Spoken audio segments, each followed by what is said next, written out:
देखो, सही सही शब्दों में अगर बात करें तो भाई आज का दिन तो पूरा का पूरा इंग्लैंड ने जीता है। बस कुछ एक देर जो अगर हम बीच की हटा दें, जब वो बुमराह ने आकर जल्दी जल्दी दो एक विकेट निकाले थे, उसके अलावा आज का पूरा दिन एक तरीके से इंग्लैंड ने जीता है। और जिस तरीके के कंधे भारतीय क्रिकेट टीम के खिलाड़ियों के झुके हुए थे ना, उनको देखकर साफ तौर पर कोई भी बता सकता था कि आज इन खिलाड़ियों की अच्छी खासी पिटाई हुई है। मतलब यार, 190 रनों की लीड कोई कम लीड नहीं होती। कल के मैच को देखने के बाद में मैंने कल के बाद वाले वीडियो में मैंने कहा भी था कि इंडिया के 3 खिलाड़ियों ने 80s को टच किया, जायसवाल ने, राहुल ने और जडेजा ने, लेकिन कोई भी इसको कन्वर्ट नहीं कर सका सेंचुरी में। तब एक महाशय ने कमेंट सेक्शन में आके लिखा था कि इसको तो लगता है हर कोई खिलाड़ी आके सेंचुरी मार जाए। अबे चोमू, बात सेंचुरी की नहीं थी, बात यह थी कि खिलाड़ी लंबा टिककर नहीं खेल पाए। अगर एक खिलाड़ी 80 से बढ़कर 150 रन बनाता तो टीम का ही फायदा होता। आज ओली पोप बैठा हुआ है 150 रन पे, किसको फायदा हो रहा है? मतलब ओली पोप के 148 रन है और टीम की लीड कितनी है इंग्लैंड की? 126। तो आप समझ में आया कि एक सेंचुरी का क्या मतलब होता है। और आज के मैच में सबसे बड़ी गलती किसकी रही, एक बार जरा सोच के देखो। इंडिया की बैटिंग खराब हुई थी? नहीं। क्या इंडिया की बॉलिंग आज खराब हुई? नहीं। आज इंडिया की फील्डिंग खराब हुई है। देखिए, जब आप इंटरनेशनल लेवल के ऊपर मैचेस खेलते हैं ना, तब आप ये नहीं कह सकते कि अरे वो छूट गई, अरे वो कैच थोड़ा टफ था। नहीं, अगर किसी कैच को पकड़ने का चांस 10% भी है तो आपको उसे कन्वर्ट करना पड़ेगा। अगर कोई बॉल बाउंड्री लाइन के पास जा रही है तो आपको उसको कैसे भी करके रोकना पड़ेगा, क्योंकि मैच के आखिर में वो जो 2-3 रन होते हैं ना, वही मैटर करते हैं। लेकिन यहां पर तो ऐसा लग रहा है कि भाई मतलब बस जाने दे रहे थे, यार ठीक है मैनेज हो जाएगा। इतनी मिस फील्डिंग हुई है आज, इतनी मिस फील्डिंग हुई है आज कि पूछिए मत। और उसी का नतीजा है कि आज की तारीख में पूरे 5 विकेट जल्दी जल्दी लेने के बावजूद भी, जल्दी तो नहीं खैर, कंपेरेटिवली हम बोल लेते हैं जल्दी जल्दी लेने के बावजूद भी टीम इंडिया की हालत कुछ ऐसी है कि इनको समझ में नहीं आ रहा कि अब कल क्या होना है। कई लोग बोल रहे थे कि भाई 3 दिनों में ही मैच खत्म हो जाएगा। तब भी मैंने कहा था कल के वीडियो में कि भाई इतना मत बोलो, जे इंग्लैंड की टीम भी यहां पर खेलने के लिए आई है। और आज इन लोगों ने जैसे खुद को अप्लाई किया है, जिस तरीके से एक्सट्रैक्ट किए हैं रन्स, वाकई में काबिल तारीफ था। ओली पोप ने जिस तरीके से रिवर्स स्वीप और स्वीप का इस्तेमाल किया स्पिनर्स के अगेंस्ट, उसको देखकर सीधे तौर पर समझ में आता है कि एक प्रॉपर गेम प्लान तैयार है स्पिनर्स के अगेंस्ट। और देखो, आज का खेल जैसा हुआ है ना, इससे नतीजा कैसा ही हो, लेकिन इंडिया के ऊपर एक तरीके से स्टैंपेड अथॉरिटी जरूर मार दी इंग्लैंड ने कि भाई हम लोग आने वाले मैचों में ऐसा खेल दिखा सकते हैं आपको। और ये टर्निंग विकेट है, आप ध्यान रखिएगा, रैंक टर्नर्स हमारे पास में हैं, और उसके बावजूद भी इंग्लैंड का एक बैट्समैन गड़ के खड़ा हो गया और पूरा मैच की स्थिति जो है यहां पर चेंज हो चुकी है। इंडिया की टीम के साथ में सबसे बड़ी समस्या आज ये रही कि सुबह सुबह इनके जल्दी विकेट गिर गए और इंग्लैंड ने पारी को मतलब चुटकी बजाते ही खत्म कर दिए। किसी को समझ में नहीं आया कि क्या हुआ क्या नहीं हुआ। जडेजा कोई खास रन बना नहीं सके, बुमराह भी जल्दी जल्दी उसी ओवर में आउट हो गए। उसके बाद में फिर अक्षर पटेल का जाना ना आना तो बहुत ही मतलब बहुत थोड़ी सी देर की बात थी। लेकिन यहां पर अगर हम इंग्लैंड बॉलर्स की ही बात करें तो स्टैंड आउट परफॉर्मर ना मार्कवुड रहा, ना वो 3 फ्रंटलाइन स्पिनर्स रहे जो कि इंग्लैंड ने इंक्लूड किए थे, बल्कि वो एक पार्ट टाइम बॉलर रहा जिसकी की शायद उम्मीद भी नहीं थी कि वो इतनी बेहतरीन बॉलिंग कर जाएगा, और उसका नाम है जो रूट।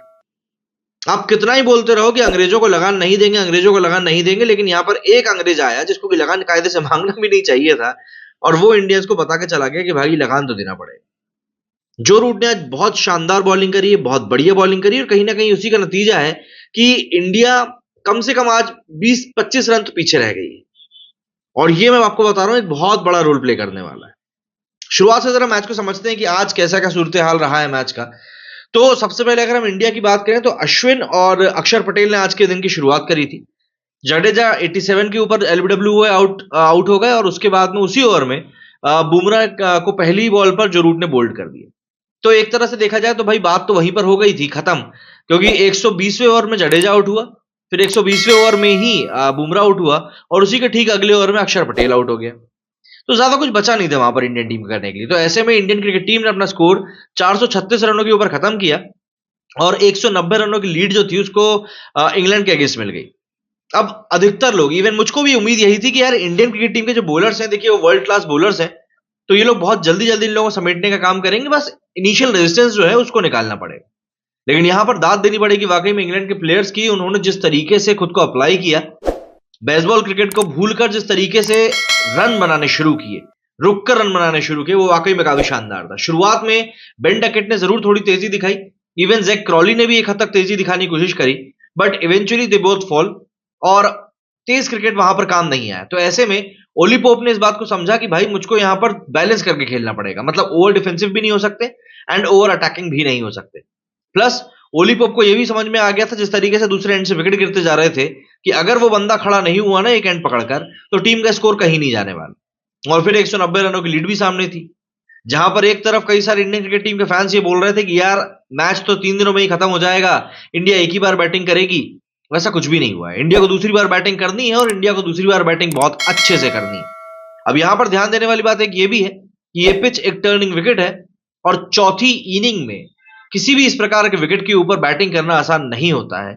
और क्यों आसान नहीं होगा इस बारे में भी आपको बताऊंगा, क्योंकि इंडियन टीम का एवरेज जो है इस मौजूदा टीम का चौथी इनिंग में कोई बहुत ज्यादा खास नहीं है।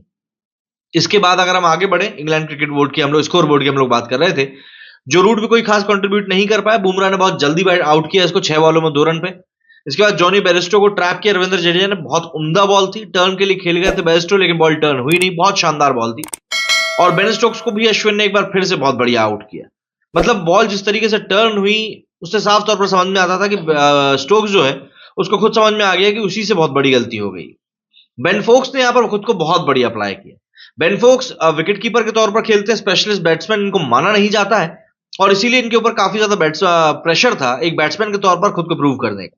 तो यहां पर बेन फोक्स ने काफी अच्छी बैटिंग करी, 81 बॉल्स में 34 रन स्कोर किए, लेकिन ये इनिंग ऐसी थी जिसने कि पार्टनरशिप बिल्ड करने का काम किया। एंड इसके बाद में थोड़ी बहुत राहत तब मिली जब बेन फोक्स आउट हुआ, बट तब तक शायद मुझे ऐसा लग रहा है काफी हद तक देर हो चुकी थी, क्योंकि इंग्लैंड का जो स्कोर है वो ऑलरेडी 275 हो चुका था, और इंग्लैंड की जो लीड है वो ऑलरेडी 85 की हो चुकी थी।